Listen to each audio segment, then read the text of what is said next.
First of all, Malta, of course, is an English-speaking country. Malta also has another official language, which is Maltese. And I think that's just testimony to the very rich history Malta has. Malta has been invaded by many different cultures and people.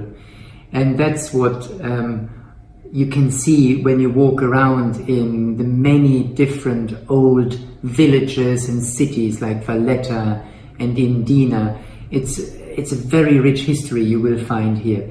We even have prehistoric temples which date back 6,000 to 7,000 years, so older than the Egyptian pyramids.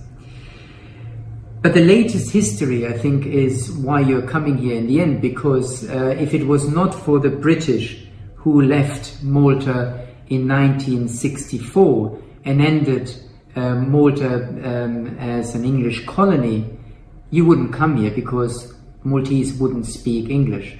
But since the British came to England, to Malta, and turned it into an English colony, the Maltese adopted English as one of their two official languages.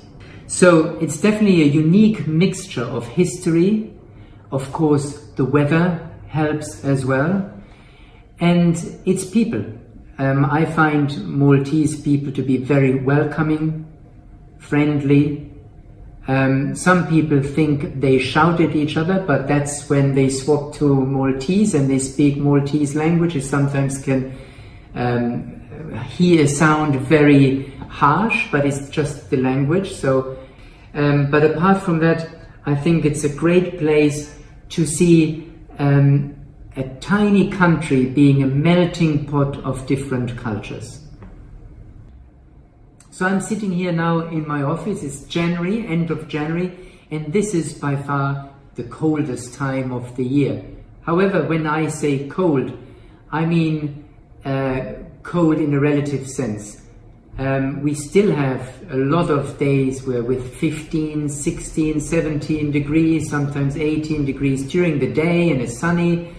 And at night it goes down to maybe 9, 8, 10 degrees. So it's not really cold, but it can feel a little bit chilly because of the wind sometimes and when it rains. Between April to end of May, it's usually warm to hot weather. It's very stable, mostly sunny, not much rain. It doesn't rain at all in summer. July and August, you won't see hardly any raindrops. It can be a bit windy sometimes, which is good because it brings relief from the heat.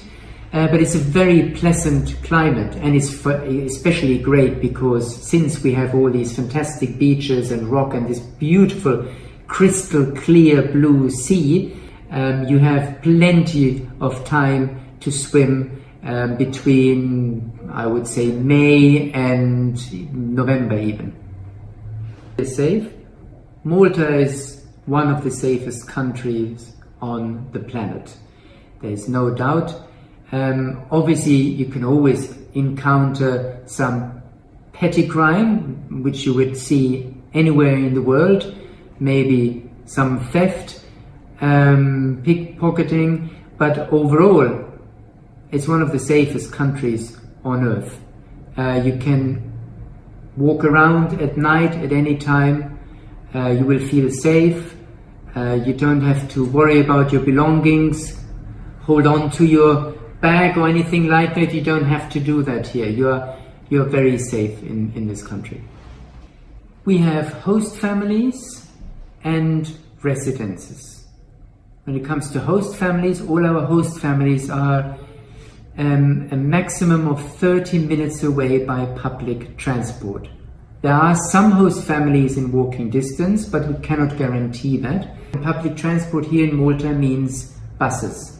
We have quite an extensive bus system. Now, of course, if there's lots of traffic one day, it may be a little bit longer than 30 minutes if you live in one of the families which are the furthest away from EC. These are our families. Our families are very well chosen, of course. We visit them all once a year.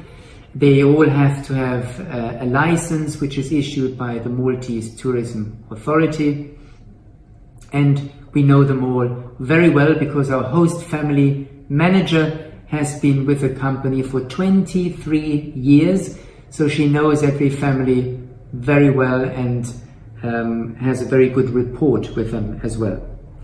When it comes to the residences, so a residence for us means you would be living in an apartment together with a maximum of 5 other students. So in one apartment you would find 5 to 6 students in total. Rooms with 2 single beds in them, and then also rooms with a single bed. So you can choose if you want to be alone in the room or with another person. The bathrooms are shared. So you would share one bathroom with about 2 to 3 people, and then the communal area, so the living room and the kitchen would be shared as well. All our residences are within walking distance. The furthest away would be 20 minutes walking, but it's a nice walk either along the promenade, so along the coast, or into a residential area very nearby.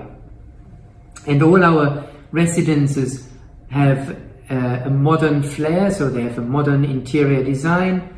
They have all, of course, the basic amenities, laundry, so washing machine, kitchen with microwaves, etc.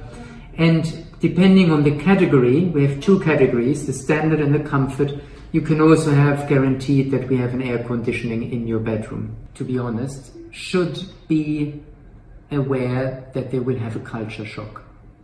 So if you travel abroad, you will always encounter some form of culture shock because you're simply not used to the way people in that country live their daily life and how they interact between each other.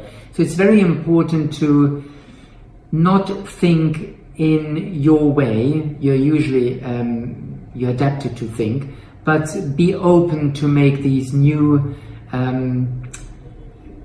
how shall I say, these new encounters, these new experiences, and be open for them. Only then you can really have a very enriching experience and stay here in Malta, because then you can meet all these different people from various cultures. Don't forget, you will be in a classroom with a lot of different nationalities, and you have to take advantage from that and not hold yourself back and just interact with other Korean students. You really have to go out there and try to make as many friends from other cultures, from other countries as possible, and